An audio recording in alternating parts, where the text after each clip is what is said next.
Hey guys, Grant here. Today we're going to go deeper into the concept of scale. Let's get into it.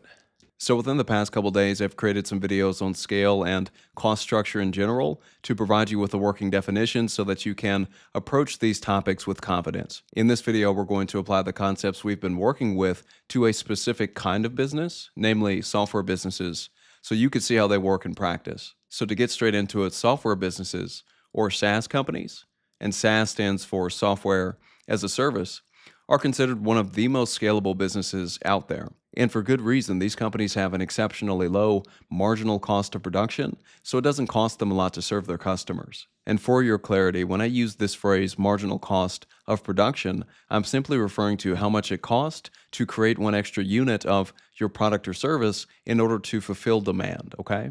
And don't you worry, we're going to get deeper into that concept within this video. But first, let us define scale. If we're going to talk about scale, we need to ensure that we're on the same page here. So the working definition of scale for this video is going to be how profit behaves as revenue grows, okay? So when we inquire into the scalability of a business, we are primarily concerned about how sensitive profit is to changes in revenue, okay? So profit is going to be a function of revenue minus cost, and the primary objective of literally every business owner is to make profit go up. Okay, we want to make more money, right?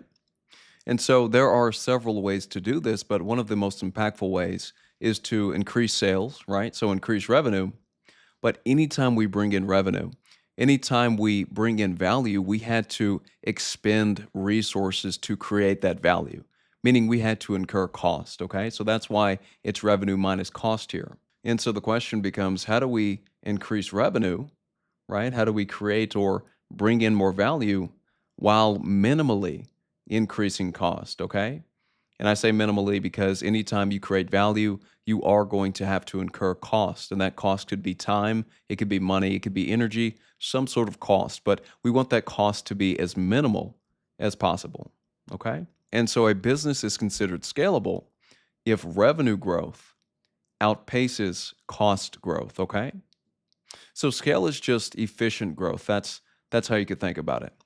And the driver of scale, right? The primary driver of scale is going to be the cost structure of your business, meaning the composition of fixed cost, okay? Costs that do not increase or change with output, and variable cost, okay? Costs that do increase or change with each unit sold. And you could think of fixed and variable cost like this. So let's say we have this simple graph here. On the x-axis, we have units sold. On the y-axis, we have the dollar amount of the expense. Fixed costs are going to behave like this. As we sell or create more units of our product or service, fixed costs are not going to change, okay? They're going to behave like this. Straight line, unchanged. Now, variable costs are going to be a function of production volume, meaning as we produce more units of our product or service, variable costs are going to behave like this. Okay? So as we create more units, costs are going to increase. And generally speaking, if we could keep variable costs low, then the business is going to be highly scalable. Okay?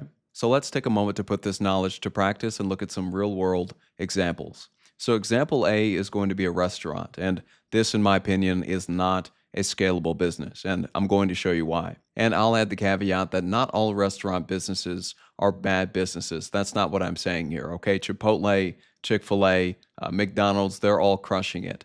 I'm just saying that generally speaking, restaurants aren't considered scalable businesses because in order to increase revenue, we need to buy more food, okay? That's a cost. We need more staff to serve our customers, our clientele. And lastly, in order to grow, we need more locations, okay? That's physical infrastructure.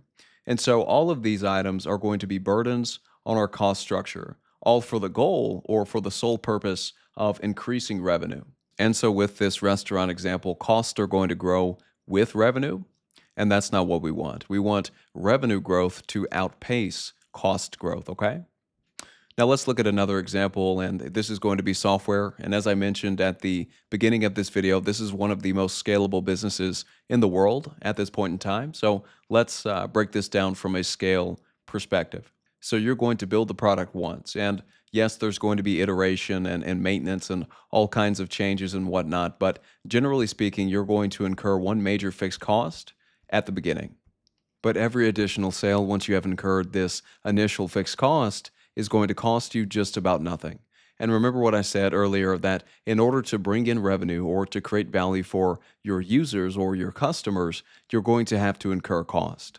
In this restaurant example, the cost per customer is going to be very high. We have to bring them food. We need staff to serve them. And we need physical infrastructure for our restaurant, okay? So these are all additional costs that we incur to increase revenue. Now, to go back to our software example here, I created this quick graph to give you the visual intuition.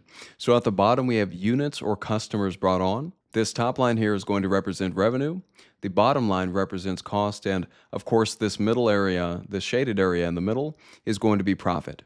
And this is what a scalable business is going to look like on a graph. So we see as we bring on more customers and thereby take in more revenue, the costs are not going to increase at that same rate, okay? And that's the basic idea that I'm trying to communicate here. And notice how because of the fact that costs are not increasing at the same rate as revenue, as we take in more revenue, our profit increases, okay?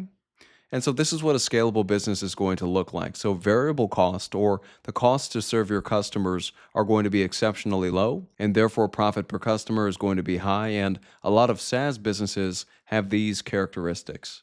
So if you're thinking of getting into a new kind of business, before you dive in, ensure that the marginal cost of production or the cost that you incur to serve your customers is exceptionally low, because that's going to give you a lot of leverage. That's it, guys. Thanks for tuning in. Like, subscribe, stay tuned. Thanks.